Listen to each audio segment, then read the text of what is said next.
The mayor of the Dutch town of Heesch has been trying to explain how anti-migrant moods ended in a riot in her town earlier this week. All of this against the construction of a brand new migrant asylum centre.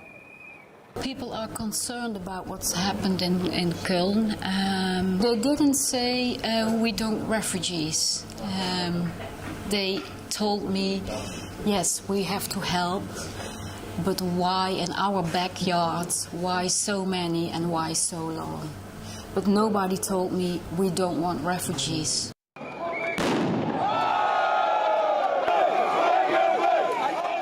than 1,000 people gathered to demonstrate against the new migrant centre on Monday evening.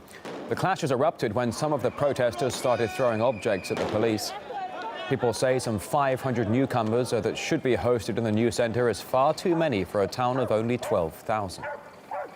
I think 500 refugees for this city is too much and too long for 10 years. I think 100 for 3 years is enough. Here has 500. That's too much. Too much. And then 10 years. Only for Heesch is 1% of the bevolking is enough. I don't believe that there are refugees. I think the refugees are in Turkey, in Lebanon, in Jordania. And the people who are coming here are just people who want to prove their luck in Europe. Dutch journalist Joost Niemoller predicts we'll see more violent outrage in the Netherlands as people grow increasingly frustrated with their politicians. Well, what happened here in Heesch is one of many examples of these kind of riots going on at the moment in the Netherlands. And the main reason why this is happening is because the local people don't have anything to say about what's happening. So they just hear that migrants will be there in their local community. The decision is already made. I'm pretty sure that we will see more of these kind of attacks on authorities.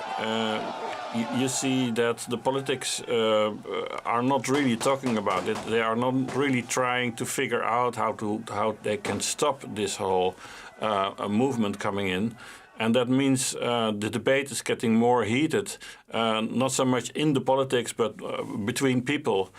The Netherlands is far from being alone in the struggle against the influx of migrants in Europe.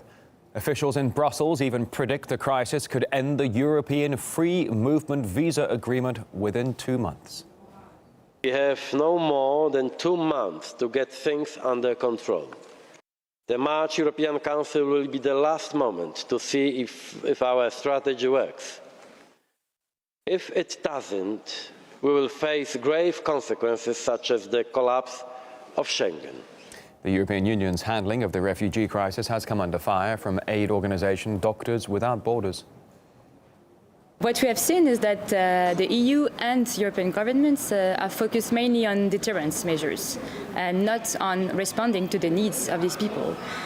So what we have been treating all year long is actually the consequences of these policies. All medical needs that we have treated, all the mental health suffering that we have seen was directly related to inadequate reception conditions, incoherent border policies, lack of coordination of the aid response, and also some blockages in the delivering of humanitarian assistance.